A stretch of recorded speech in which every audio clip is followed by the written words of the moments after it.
Again, getting out of bed on these horrible overcast rainy days pays off. I just did a little clip, a little piece to camera on the GoPro saying I've changed my mind and I'm heading to the painted caves because I saw 2 black-chested buzzard eagles.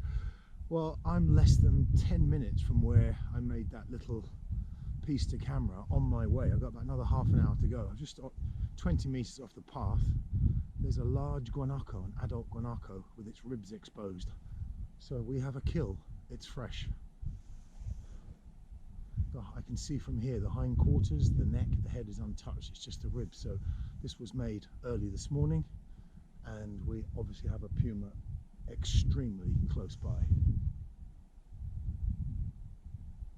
Wow, unbelievable, unbelievable. This is the 3rd carcass I've found in about 4 days. Okay, right, we need to go up this little hill about 20 meters behind where this guanaco is, and we need to get the binoculars out because the puma is of course not very far away. I'm going to go over and take a closer look at the kill now, but wow,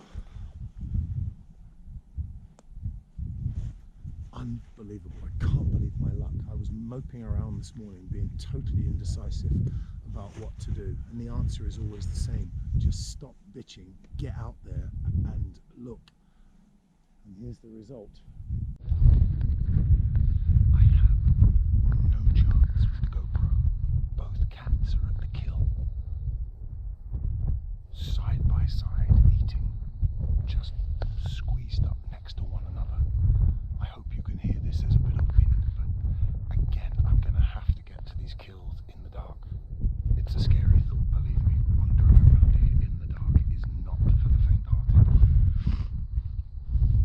I'm braver than most, but spectacular.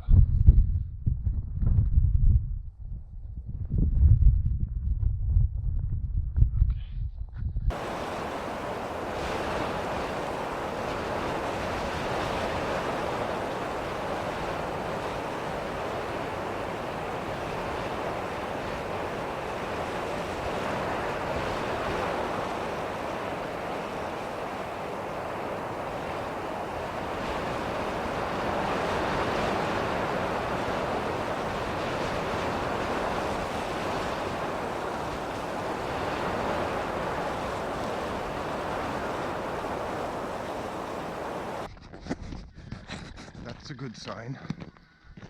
I'm about 200 meters from the carcass and there's a guanaco up on the first ridge who's going absolutely ballistic.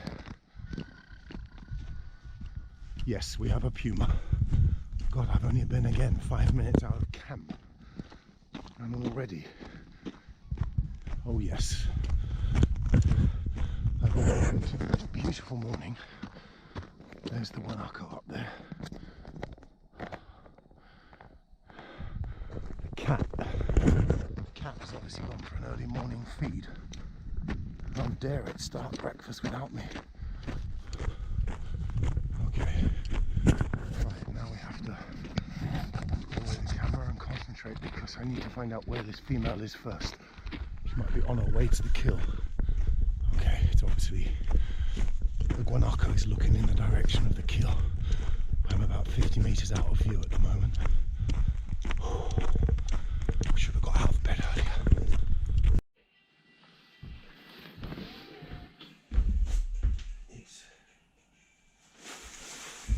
It's early in the morning, it's bitterly cold, it's pitch black, and we're going to head off in the dark, which is not advisable, but we've got to do it because yesterday when I showed up at the carcass to set up the camera, our mountain lion was already there feeding. So I've got to get to the carcass and clip the GoPro into a little rig I made next to the carcass before she arrives to feed with her cub, or as happened yesterday afternoon.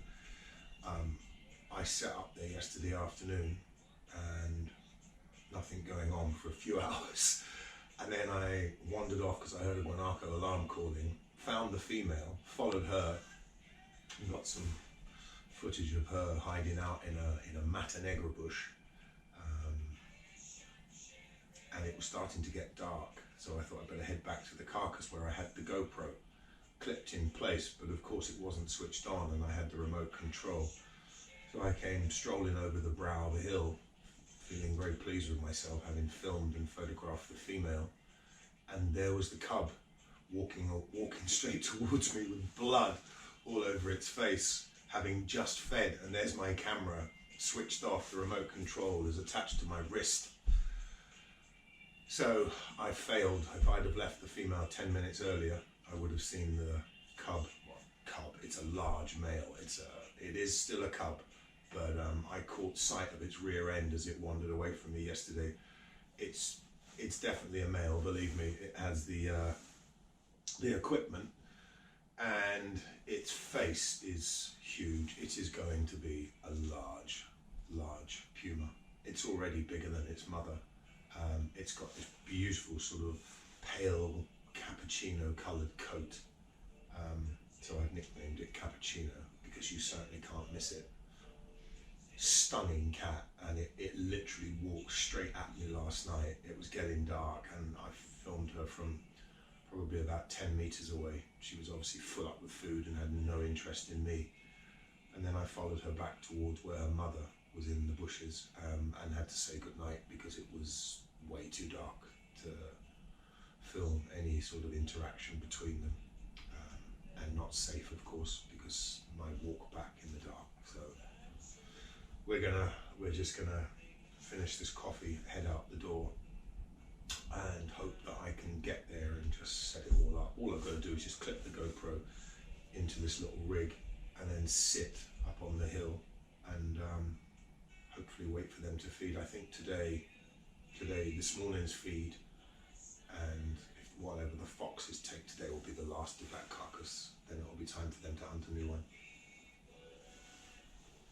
It snowed on the mountains and not down on the ground, which I'm a little bit disappointed about, but I've got to head back to Puerto Natales today. I've lost my reading glasses. I can't do any work. I can't actually really do anything without a pair of glasses because I have no loop to look on the back of this DSLR.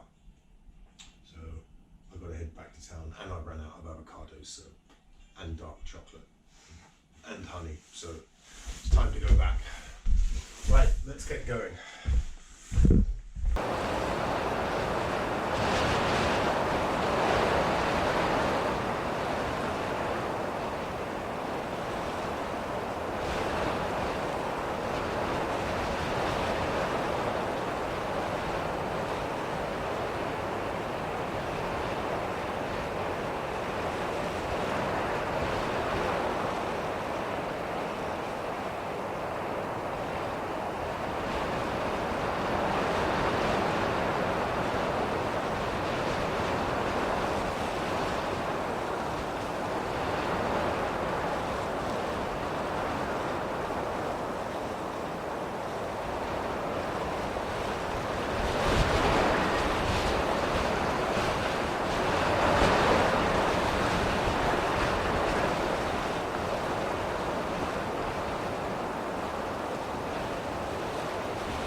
Sadly, my GoPro has run out of battery, and I'm very tempted to go back and ask the guy to put the generator on, the park ranger Daniel, but I've got two cats here. I really don't want to leave in case if this is not their kill and they're stalking those guanaco. I want to follow them because there is a possibility that these cats behind are not aware that this carcass exists. So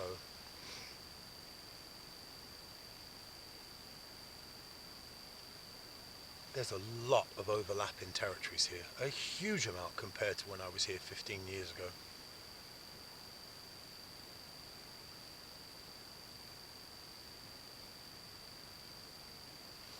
very exciting stuff, just a bit confusing. Okay, let's get a bit closer and find out what's going on.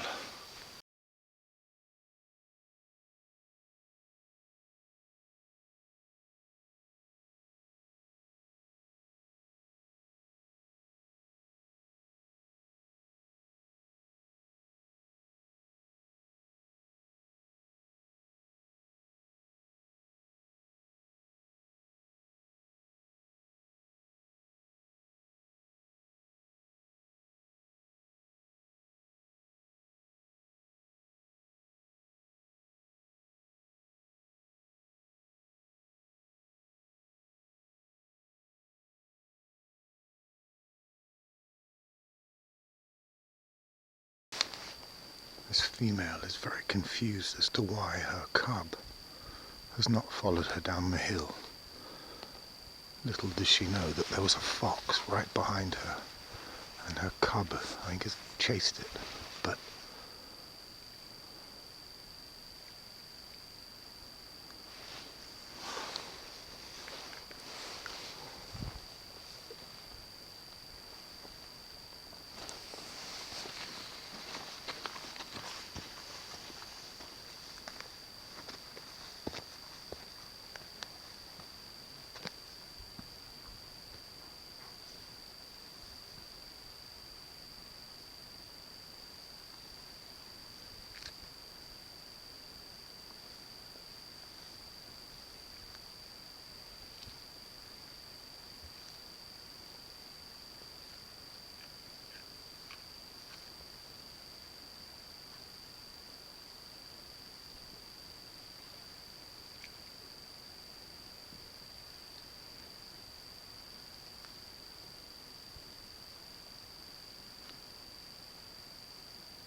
They've disappeared into that bush.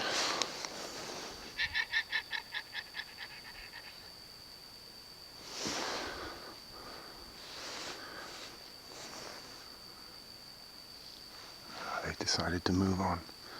Balmaceda is right behind them. I would love to get that as a backdrop. Not from here.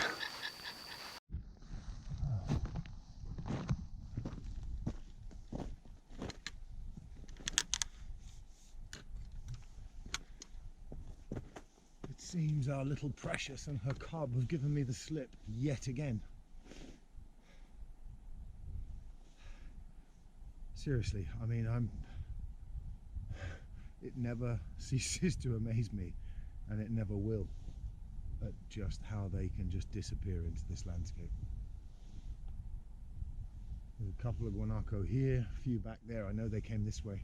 They came over the ridge. I was a bit far behind. I was trying to get some footage of them going up this slope with Balmaceda Glacier in the background, way off in the distance, but it would have made a nice backdrop.